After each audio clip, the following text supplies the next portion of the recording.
Alors, je vais passer rapidement parce que quand j'ai débarqué dans ce domaine, j'étais terriblement surpris. En fait, pour vous dire, ce qu'on vous raconte de l'Égypte en général, ce sont mythes, légendes, mystères. C'est-à-dire, grossièrement, on ne peut rien comprendre et c'est tellement mystérieux qu'on ne peut rien comprendre. Alors, ça commence par les pyramides, effectivement. Alors, les pyramides sont là, on ne peut pas le nier. Mais bon, comment ça a été construit, c'est très mystérieux, on ne sait pas, etc. Après, ça continue par les hiéroglyphes. Alors, vous avez la pierre de Rosette qui a permis quand même de les traduire. Mais je ne sais pas si vous êtes comme moi, mais moi, je n'avais pas dans l'idée que le hiéroglyphe, on peut le lire, on peut l'apprendre, on peut l'écrire. Enfin, c'est une langue comme une autre. Alors, on vous fait paraître ça comme s'il fallait être Champollion encore aujourd'hui pour comprendre le hiéroglyphe. Non, non, c'est une langue qu'on peut apprendre dans Paris. Il y a des cours de hiéroglyphe, on peut apprendre le hiéroglyphe. Donc, tout ça pour aboutir à une vision assez désagréable. Enfin, moi, dans ce que j'ai lu les choses, ça m'a paru un peu désagréable, un peu péjorative, un peu condescendante. Notamment, par exemple, quand on parle de l'astronomie égyptienne, j'ai simplement pris cette citation parce qu'elle me paraît assez intéressante. C'est un des grands spécialistes de l'astronomie égyptienne, avec Otto Neugebauer, qui sont vraiment les mandarins de la discipline. Et alors, dans un article qui s'appelle L'astronomie ancienne égyptienne, il écrit « Le début de l'astronomie de l'ancienne Égypte nous est connu par ses applications pratiques. » Vous voyez déjà le niveau, c'est l'application pratique. Bon, ils ont fait des petits trucs un peu comme ça, pour la mesure du temps. Dans sa dernière période, donc il parle de la période ptolémaïque, dans la période grecque, de véritables textes astronomiques, là, cette fois-ci, apparaissent également, mais, il met tout de suite, ils ne peuvent être mis au compte des Égyptiens. Et il conclut, enfin, dans sa conclusion, nous avons vu, donc il a fait tout un article sur l'astronomie égyptienne, qu'en termes quantitatifs, est pratiquement inexistante. Bon, alors nous, à chaque fois qu'on tombe là-dessus, on veut bien les croire, hein, les gens qui sont spécialistes. Mais je me dis, c'est quand même bizarre, vous voyez, tous ces monuments, etc. Qu'est-ce qu'il y a derrière? Donc je vais vous faire part de ma recherche, comme ça, vous comprendrez, parce que je pense que si on débarque dans l'égyptologie, on ne peut pas s'y retrouver, en fait, si on lit tout ce qui a été publié là-dessus depuis le 19e siècle. Alors, qu'est-ce que vous voyez? Alors, les pyramides. Effectivement, voici les pyramides de Gizeh, les 3 pyramides, dont la plus grande, hein, Khéops. Ça fait quand même 140 mètres de haut, 5 millions de tonnes. Bon, ça, effectivement, c'est exceptionnel. Mais surtout, vous voyez qu'effectivement, ça fait 45 siècles que ça existe. Et en fait, c'est un carré. Mais un carré presque parfait. Hein. Ça a 230 mètres de côté et ça a à peu près 20 cm d'erreur sur chaque côté. Donc, c'est un carré parfait au sens de la construction. Ensuite, vous voyez les pyramides, l'orientation à quelques centièmes de degrés près, axe nord-sud, est-ouest. Donc, vous comprenez bien, enfin, moi, je pense que derrière ça, il y a quand même un savoir qui existe. Sinon, on ne fait pas ça comme ça au pifomètre. Après, vous vous intéressez à d'autres choses, ça, qui sont plus classiques. Hein.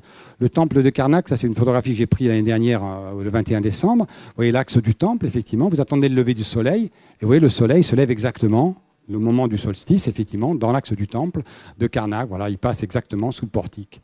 Donc, visiblement, des énormes monuments ont été alignés relativement précisément. Bon, les calculs peuvent être faits, il faudrait regarder le degré de précision, mais quand même avec un souci évident de se repérer par rapport à des directions géographiques et effectivement par rapport à des formes géométriques. Alors, le problème que nous avons, et c'est vrai qu'il faut le reconnaître, en Égypte, c'est que nous avons relativement peu de textes. On va y arriver. D'abord, ce que nous avons, c'est souvent sur les plafonds des tombes. Alors, un certain nombre d'entre vous connaissent peut-être, effectivement. Là, c'est la tombe de Ramsès VI, donc moins de 1200 avant l'ère moderne, dans la vallée des rois. Et on voit, effectivement, on a séparé le jour et la nuit. Vous voyez ici, alors vous voyez, une déesse qu'on appelle Nout, on va la voir un petit peu mieux, la déesse du ciel. Et vous voyez, il y a les 12 séparations qui marquent les 12 heures de la nuit. Et de la même façon, il y a les 12 heures du jour. Alors, vous voyez, on le voit un petit peu mieux. Et en fait, ce qu'il faut comprendre, c'était la symbolisation des Égyptiens. Effectivement, le soleil au couchant est avalé par la bouche de Nout, qui fait la voûte céleste. Il voyage dans la voûte céleste, effectivement, et il réapparaît, il est donné naissance par le sexe de la déesse au matin, et il s'est écoulé les 12 heures de la nuit, qui, rajoutées aux 12 heures du jour, font 24 heures. Ce sont des Égyptiens que nous avons hérité la division du jour en 24 heures. Là, c'est donc le tombeau de Ramsès VI. Après, je vais passer un petit peu rapidement. C'est juste pour vous donner une idée. On a effectivement des cieux. Ça, c'est le tombeau de Séti Ier, le père de Ramsès II, dans la vallée des rois, de toute façon, toujours. On a, par exemple, ici, un certain nombre de constellations qu'on appelle les décans, qui marquaient effectivement les divisions de l'année. Et ensuite, on a de l'autre côté, ouais, c'est cette partie-là, un certain nombre de constellations aussi, cette fois-ci marquées par des formes, qui sont effectivement, en fait, on voit un taureau, un lion, un crocodile. En fait, ce sont visiblement des constellations d'étoiles, mais malheureusement pour nous, évidemment, juste représentées de façon pictographique, par des dessins. Alors, quand on s'est préoccupé de savoir à quoi correspondaient ces constellations, on est tombé sur un os, si je puis dire. C'est-à-dire qu'effectivement, on n'a pas de description que nous disant le crocodile correspond à telle étoile, le lion à telle étoile. Les gens qui ont essayé de faire ça le plus précisément possible, effectivement, sont tombés que sur des hypothèses. Par exemple, effectivement, alors Sirius est bien connu, c'est ce symbole-là, ça s'appelle la pointue, sept, et elle est relativement bien identifiée.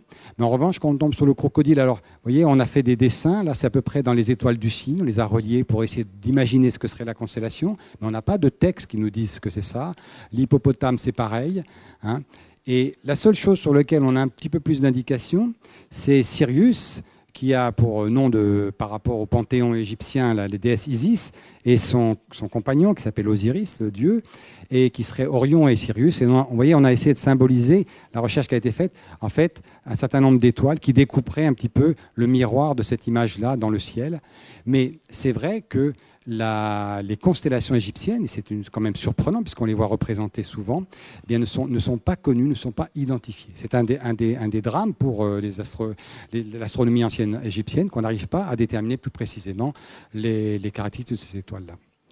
Alors, juste pour revenir effectivement sur ce qu'on a quand même déduit de cette astronomie égyptienne, eh bien effectivement, on sait que par des traces calendaires, que l'astronomie égyptienne découpait l'année en 360 jours, plus 5 jours supplémentaires, qu'on appelait épagomènes, ce qui fait 365 jours. L'avantage, c'était très régulier. Vous aviez une semaine de 10 jours, la semaine est de 10 jours, pas de 7 jours, ce qui faisait un décan, un mois de 30 jours, toujours, tous les mois étaient de 30 jours, qui faisait 3 décans, et une année de 12 mois, qui faisait les 36 décans. Et ensuite, finalement, l'année était divisée non pas en 4 saisons, mais en 3 saisons, la végétation, l'inondation et la récolte. Et ce qu'il est dit en général dans les textes de vulgarisation de l'astronomie égyptienne, c'est que le lever héliaque de Sirius marquait le début de l'année égyptienne et était le premier jour du mois de Thoth. Alors, juste une remarque, effectivement, ce qui a tout souvent été évoqué, Sothis, effectivement, c'est le nom aussi de Sirius. Donc, on a déterminé qu'il y avait une période zodiaque par le fait que, comme l'année égyptienne est de 365 jours au lieu de 360 jours, un quart, il n'y a pas d'année bissextile pour rattraper, et bien, au bout d'un certain temps, au bout de 4 ans, vous avez été décalé d'un jour, et au bout de 4 fois 365, vous étiez décalé de 365 jours, c'est-à-dire vous reveniez à la même date pour le lever de Sirius. C'est ce qu'on a appelé la période zodiaque. Elle fait donc 1460 ans, et comme on sait que en l'an moins 139, le premier jour du Thoth tombait au moment du lever héliaque de Sirius, eh bien on sait que les périodes antérieures, c'était moins 1322 et moins de 1782. Alors, ça c'est ce qu'on dit. Alors moi j'ai voulu savoir, mais c'était basé sur quoi ? Où sont les textes ? Parce que je pense que si vous voulez, quand on fait une recherche historique, il faut qu'il y ait des textes le plus authentiques possible. Et là, la grande surprise, c'est qu'il y a très très peu de textes. Vous voyez, il y a 4 textes seulement qui font référence au lever héliaque de Sirius comme marque du calendrier. Notamment, voilà à peu près le genre de document auquel on a affaire. Ça s'appelle le calendrier d'Elbers, a été trouvé près de Luxor. Et vous voyez, il est écrit non pas en hiéroglyphe, mais en hiératique, qui est une écriture manuscrite, on pourrait dire, et qui a coexisté avec les hiéroglyphes. Alors la chose veut qu'il y a très peu d'égyptologues qui connaissent le hiératique, donc ils traduisent, ils vous font une traduction en hiéroglyphe. Alors voilà, il y a la traduction officielle en hiéroglyphe, mais ce n'était pas ce qu'il y avait sur le document original. Et vous voyez effectivement au sommet un certain nombre d'indications qui sont très facilement traduisibles, ce n'est pas mystérieux.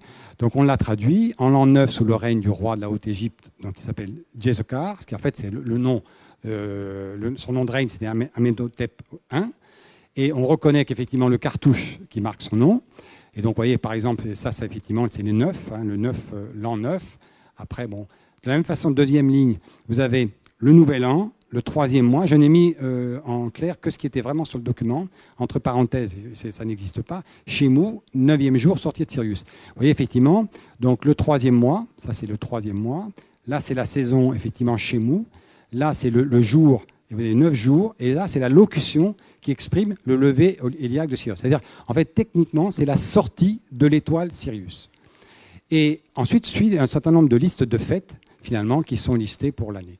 Donc c'est ça, ce genre d'indications, qui sont vraiment les indications concrètes que nous ayons, qu'effectivement l'année commençait par le lever héliaque de Sirius. Mais pas plus que ça. Il y a 3 autres documents comme ça qui montrent effectivement cette explicitation du rôle de Sirius.